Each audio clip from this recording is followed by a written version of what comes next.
Hello everybody, I'm Blazes Rebecca, and welcome back to Lads in Distress, and Prince Snow's route. Don't want to know what'll happen, but, we're gonna go along with this anyway.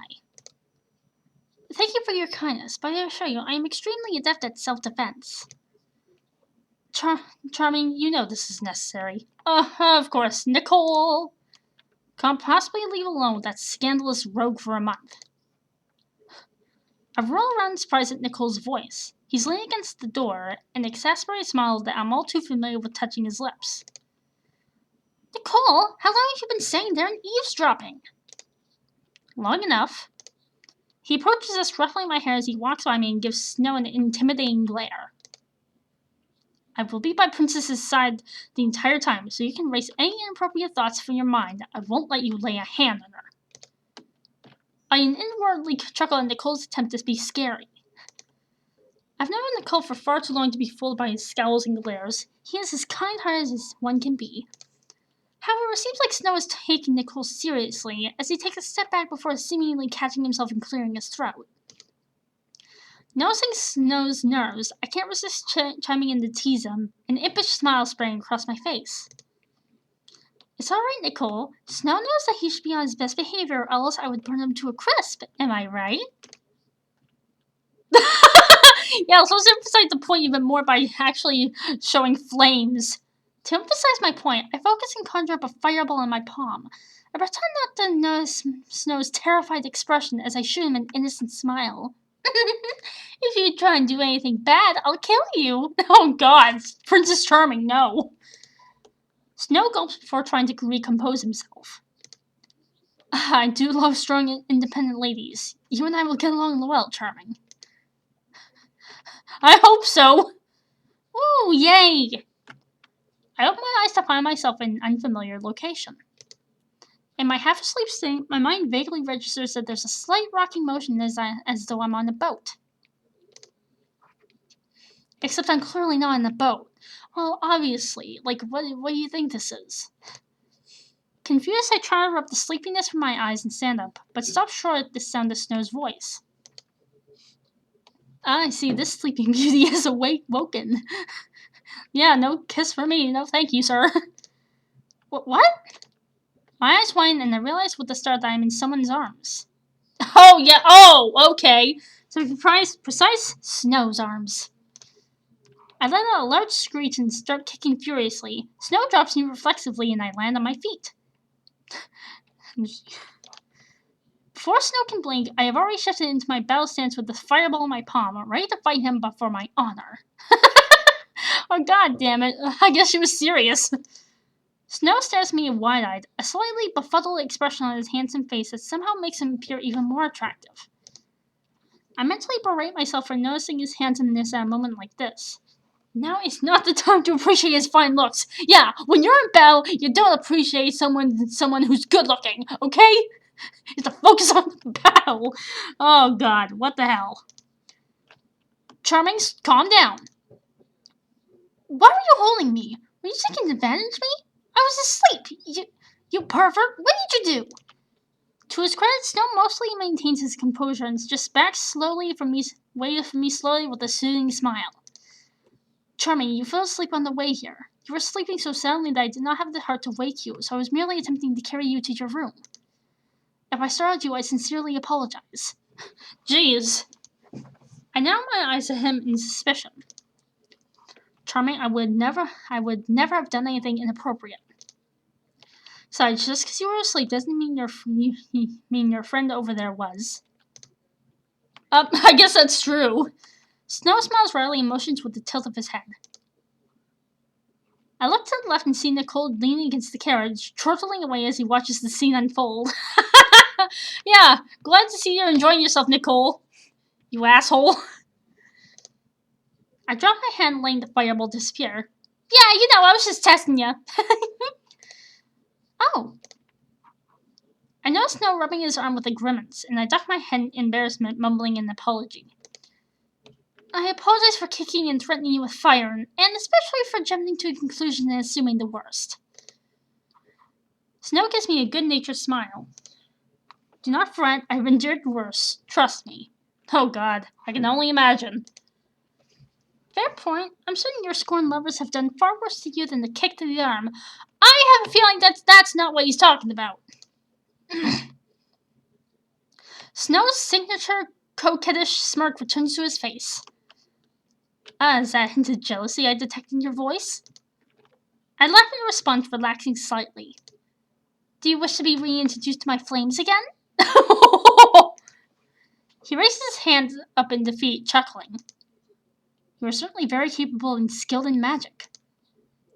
That was just a fraction of my power. Truly? Well, I must say I'm very proud to be allowed the honor of courting you. He seems to be looking at me with a strange mixture of relief and hopefulness. Too pleased by his compliment to think too much about it, I puff out my chest in pride. Of course. Let's get this courting started then. Where shall I be I focus my attention to the building behind him, but to my surprise, a modest yet still beautiful cottage stands rather than a grand palace. Oh. Snow clears his throat and rubs the back of his neck in an almost sheepish gesture. Right. Well, while you were asleep. And dreaming about me, I hope. Oh yeah, just keep telling yourself that, you flirt. You missed a rather interesting and unexpected turn of events. Uh-oh. I originally thought now that I had persuaded you to let me court you and marry you in a month, I would be allowed back in the royal palace. Wait, they didn't allow him back in? Really? That's really stupid. However, it turns out my father and stepmother do not wish for me to return until I have your hand in marriage for certain. Well, that's kind of stupid. There's a slight note of bitterness in his voice. A pang of sympathy almost drives me to reach out for his hand, but I stop myself just in time. Stop. Don't. What kind of parents would be so unrelenting and cold? Shouldn't they be missing him after apart for years? I can imagine the stepmother wouldn't. Oh, burn. As though sensing my train of thought, Snow smiles wryly before continuing. So unfortunately, we have to stay in my house. That's perfectly fine with me. Is it? Why are we been sitting here talking about when there are hopefully comfortable chairs waiting for us inside? We can continue our conversation inside your house. I make my way to the front door, pushing it open. Snow rushes up behind me and puts a hand on my shoulder. Wait. I must warn you, it's a very small, modest place and not at all fitting for... Oh, you worry too much. Have I not mentioned I used to travel out of the kingdom a lot? Yeah, but I have a feeling that what you're about to see isn't like anything you've seen before. I have a feeling. Let me show you. I did not stay in a glamorous estate while I was on those journeys. Without waiting for Snow's reply, I entered the house. He's gonna be right, isn't he? I looked around the room quickly. Well, okay, this isn't as bad as I thought. It's a modest place, as Snow had described, but had a certain charm to it. It's certainly not the most extravagant home I've seen, and there is a painful lack of ornaments to decorate the place, but feels cozy and inviting. I waste no time in taking a seat and making myself at home. Of course, just immediately. Come, sit next to me. Wait, they had sofas back then? Looking baffled, Snow does as I ask. You have a beautiful home. You're too kind, Charming. I sincerely apologize. I know this is a far cry from where you usually live. I like it here. It's not as unnecessarily large as the palace and it feels comfortable. Snow stares at me for a long moment, most likely gauging my expression to see if I'm being genuine. Rather convinced I'm not merely lying through my teeth to be polite, he relaxes, but the bemused expression stays on his face. You are not what I expected at all, Princess. Neither are you. I certainly would never have guessed that the dashing Prince Snow would be living in a normal commoner's cottage. Snow gives me a quiet laugh. Well, the rumors you heard are accurate. I was thrown out of the palace with a penny on me. I had to fend for myself on the streets. It's a miracle I managed to purchase my own home. I did not exactly have much of a choice when it comes to picking my hopefully temporary residence. I ducked my head to try and hide my surprise, but from his faint smile, I assume my attempt is unsuccessful. Not many royals can survive on their own without any financial help after having led a charming life with everything handed to them on a silver platter since the day when they were born. There was not even a break in that sentence. For a frivolous crown prince to do so, impressive and unexpected. You've certainly done well for yourself. May I ask how you adjusted to a commoner's life?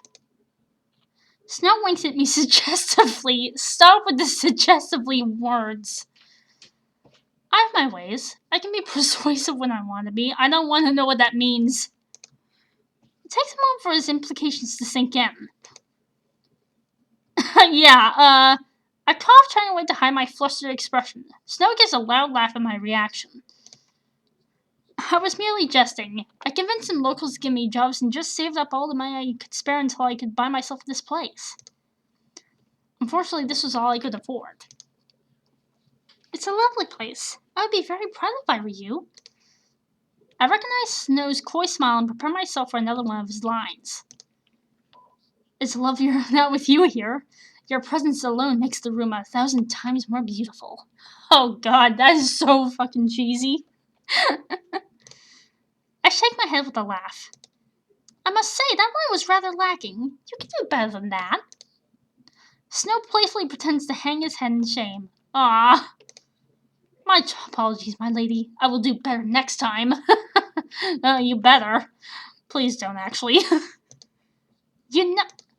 I start to speak, but a yawn that I failed to stifle interrupts me. Snow stands up and offers me his hand. I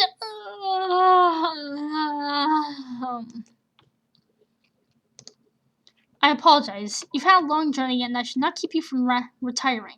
Please let me show you to your room. I consider protesting as I would much rather talk to him more instead, but another yawn makes me realize I'm more tired than I thought. Oh man. I concede reluctantly. Thank you. Your friend and your guards will stand a guard outside your door. No harm will come to you, I promise. I know. Thank you for your consideration. I will see you tomorrow. Good night, Prince Snow. A slight smile plays on his lips as he bows. Good night, Princess Charming. I let out a loud yawn, stretching sleepily as I make my way to the kitchen. My, it's a mystery how you can still be as breathtaking as ever even when straight out of bed. You are a true beauty. I roll my eyes and grab the cup of hot coffee on the counter, taking a long sip. They had coffee then, too? I gotta stop. Please stop. Such blatantly false flattery. My hair most likely resembles a haystack, and I probably look like a ghoul. Oh god, that's a lovely combination. No, that's the true face of beauty right there. Although you... Okay. I wish I could at least check my appearance before seeing him every morning. For some strange reason, though, I haven't been able to find a single mirror in the house. It's too early in the morning for your cockatrice. No, never mind. It's never too early to remind you what an exquisite creature you are. Well, okay.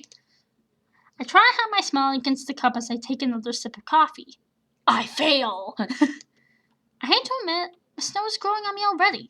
It's difficult not to like him when he's so charming and a gentleman at the same time.